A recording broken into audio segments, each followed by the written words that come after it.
ইবাদতের স্বাদ নষ্ট হয়ে যায় চোখের জুনার কারণে। কিসের কারণে? আমি আপনাদেরকে আল্লাহর উপরে ভরসা করে বলছি, যদি কেউ ইবাদতের স্বাদ পান না এই অভিযোগ করেন, আপনি টানা 10 দিন 20 দিন এই চোখ দিয়ে হারাম কোনো পর্নোর দিকে তাকাবেন না, কোনো মিউজিক কোনো গান শুনবেন না, মোবাইলেও না, মোবাইলের বাইরেও না, টেলিভিশনেও না, কোনো দিকেই না।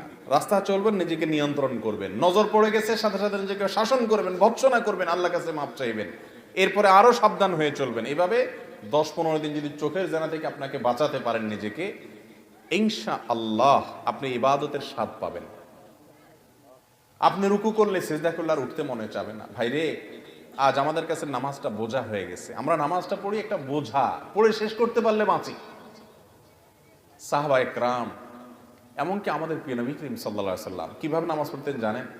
আম্মা জান আয়েশা বলেন, তিনি যখন রাত্রের জন্য নামাজ পড়তেন, লা তাসআল আন হুসনিহিন্না ওয়া তুলিহিন্না, নবীজির রাতের নামাজের কি সৌন্দর্য ছিল, আর বলো না। যখন তিনি দাঁড়িয়ে কিরাত পড়তে থাকতেন, এত লম্বা সময় পড়তেন, আমরা মনে করতাম হায়রে রুকুতে আর যাবেন না মনে হয়। রুকুতে যাওয়ার পর সুবহান রাব্বিয়াল আযীম, আল্লাহর পবিত্রতা বর্ণনা করছেন, মালিকের সামনে নিবেদন করছেন তাসবিহ। এত বেশি ভালো লাগা কাজ করতো, নবীজি রুকু থেকে আর উঠতেন না। আম্মা জান আয়েশা বলেন, মনে হতো তিনি আর উঠবেন না, মাথা তুলবেন না। ভয় হতো যে হায়রে এত সময় ধরে তিনি রুকুতে আছেন, কষ্ট হয়ে যাচ্ছে, মাথাটা কেন তুলছেন না।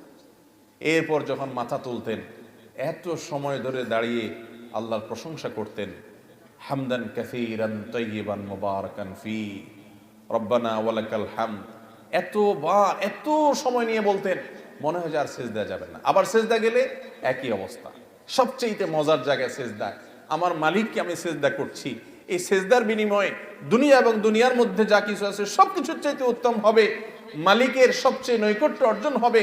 আকরাবু মা ইয়াকুনুল আবদু মির রাব্বিহি ওয়া হুয়া সাজিদ, বান্দা আল্লাহর সবচেয়ে কাছে যেতে পারে যখন সে সিজদায় চলে যায়। প্রধানমন্ত্রীর খুব কাছে যেতে পারলে, প্রেসিডেন্টের খুব কাছে যেতে পারলে আমাদের গর্ব হয়।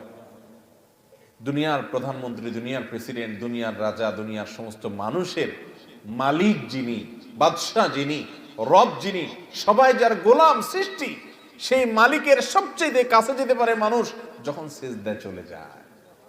আপনি যদি মনে করেন আমি সিজদায় আছি, আমার রবের সবচেয়ে কাছে আছি, একবারে সামনাসামনি রবকে পেয়ে আমি নিবেদন করছি সুবহান রাব্বিয়াল আলা, ও আমার মহান প্রভু মালিক, আপনি পবিত্র, আপনার পবিত্রতা আমি বর্ণনা করছি, ভালো লাগা কাজ করবে। নবীজি সাল্লাল্লাহু আলাইহি ওয়াসাল্লাম লম্বা সময় সিজদা করতেন, উঠতে চাইতেন না। আর আমাদের অবস্থা হলো, নামাজ তাড়াতাড়ি করে শেষ করতে পারলে বাঁচি। নামাজের পরে যদি বৃষ্টি হয়, তো মসজিদের দুয়ারে এসে সবাই এমন ভাবে একত্র হয়, মনে হয় জেলখানায় আছে, বাইরে হওয়ার জন্য সবাই পাগল হয়ে গেছে। ঠিক না ঠিক? ভাইরা আমার, এই ইবাদতের স্বাদ নষ্ট হয় যে কাজগুলোর মাধ্যমে, তার মধ্যে অন্যতম একটা কাজ হলো চোখের গুনাহ, যেটা আজ ব্যাপক হয়ে গেছে। এই জন্য ইবাদতের স্বাদ নাই। আল্লাহ আমাদেরকে চোখের জেনা থেকে বেঁচে থাকার তৌফিক দান করুন। আর এমনি গণহারে গুনাহের কারণেও ইবাদতের স্বাদ কমে যায়। ইবাদতের স্বাদ কমার তৃতীয় কারণ হলো হারাম খানা। আজকাল খাবারের মধ্যে এত ভেজাল, আল্লাহ মাফ করুক, ইমাম সাহেব বেচারা যে বেতনটা পায়, ওয়াজ করে হুজুর যে হাদিয়া পায়, ওই হাদিয়াও দেখা গেল যে যেসব মানুষ দিছে টিছে, সুদখোর, ঘুষখোর, টিনচোর, গমচোর, ডাকাত, রাহাজানি করেন না, আইল ঠেলা মানুষ, 2 নম্বরে ইনকাম করা মানুষ, চাঁদাবাজ, মাস্তান, এক একজনের ইনকামে এক এক ভেজাল। আবার কেউ আছে এগুলো কিছু করেন, আপনারা খুব হাসতেছেন মনে মনে, হুজুর সব বাঁশ দিয়ে ফেলতেছে। আপনি নিজেও যে বাঁশ খাওয়ার লোক, আপনি বোনের হক দেন নাই, ফুফুর হক দেন নাই বাপের সম্পত্তিতে, তাহলে আপনিও হারামখোর, আমিও হারামখোর হয়ে যাব যদি এই কাজ করি। ঠিক না ঠিক? এই হারাম খাওয়ার কারণে ইবাদতের স্বাদ পাওয়া যায় না। 3টা জিনিস বললাম, চোখের জেনা থেকে বাঁচা, সকল গুনাহ থেকে বাঁচার চেষ্টাটা করতে থাকা, আর বিশেষভাবে আমি যা খাবো উপার্জন করব এটা যেন হারাম না হয়, এই দিকটা চেষ্টা করা। এই 3টা কাজ করেন, আল্লাহর কসম ইবাদতের স্বাদ এমন পাবেন, আপনাকে ইবাদত থেকে গুলি করে কেউ সরাতে পারবে না। ভাইরে, সালাহাতু সঙ্গে বুদি দিল খারাস, আজমুদে এক জামানা খাকে বাস। অনেক কিছু স্বাদ পেয়েছেন জীবনে, অনেক কিছুর স্বাদ। ভাই, ভালো খাবারের স্বাদ পেয়েছেন, জেনা হারাম রিলেশন সম্পর্কের মধ্যে স্বাদ পেয়েছেন, ফেসবুকে ইউটিউবে আজেবাজে জিনিস দেখে স্বাদ পেয়েছেন, হালাল হারাম বিভিন্নভাবে বিভিন্ন স্বাদ পেয়েছেন। আজমুদে এক জামানা খাকে বাস। একটু পরীক্ষা করে কিছু কালের জন্য মাটি হয়ে দেখেন, একটু কিছু কালের জন্য হারাম ত্যাগ করে দেখেন, ইবাদতের স্বাদ যদি একবার পান, দেখবেন যে এর চাইতে স্বাদের আর কিছু নেই। শাহ ওলিউল্লাহ মুহাদ্দিস দেহলভী রাহিমাহুল্লাহ, তার ব্যাপারে একটি ঘটনা বর্ণিত আছে যে তিনি বলতেন, দিলে দারম জওয়াহের পারায় ইশকাস্তিতা হবিলাস কেদারত জের গরদোমি সে মেরে সামানে কে মন্দারম।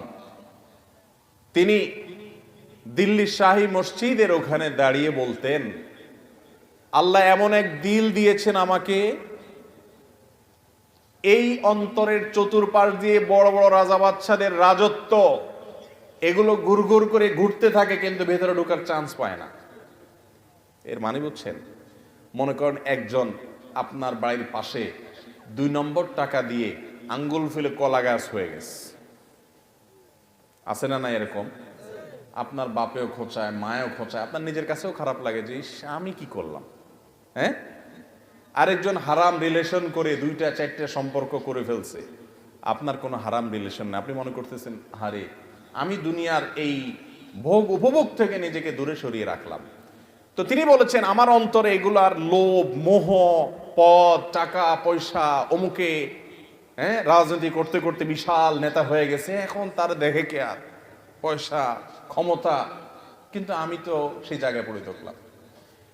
মনের মধ্যে এগুলো ঢুকতে চেষ্টা করে, এগুলার বড়ত্ব মনের ভিতরে ঢুকলে তখন আস্তে আস্তে সেগুলো করতে মনে চায়। তো তিনি বলেছেন, এগুলো সব আমার মনের চতুর্পাশ দিয়ে ঢুকে, কিন্তু ঢুকতে পারে না, কারণ কেদারত জের গরদোমি রেসামানে কামান ধারম।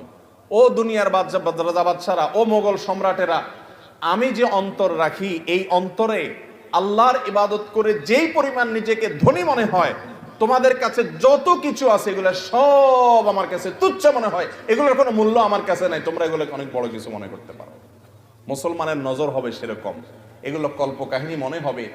এক সময় আল্লাহর নেককার বান্দারা পৃথিবীতে যারা ছিলেন, তাদের কাছে এগুলোই মনে হতো। সাহাবা একরাম, বড় বড় সম্রাটদের মাথার উপরের মুকুট স্বর্ণ দিয়ে তৈরি, মসজিদে নববীর সামনে এনে রাখা হয়েছে।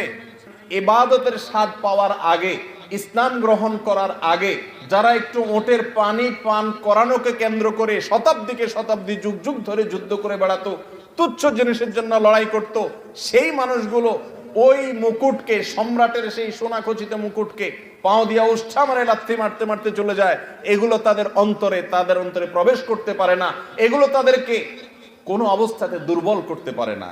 ও ভাই, ইবাদতের স্বাদ যদি একবার পেয়ে যান, আল্লাহর কসম, পৃথিবীর সব কিছু আপনার কাছে তুচ্ছ হবে, সততা, নীতি আদর্শ আপনার কাছে বড় হবে। আল্লাহ আমাদেরকে ইবাদতের স্বাদ পাওয়ার তৌফিক দান করুন। তাহলে 3 কাজ করতে হবে, চোখের জেনা থেকে বাঁচতে হবে, সকল গুনাহ থেকে বাঁচার বিশেষ চেষ্টা থাকতে হবে, আর হারাম খানা থেকে বাঁচার চেষ্টা করতে হবে। আল্লাহ আমাদের তৌফিক দান করুন।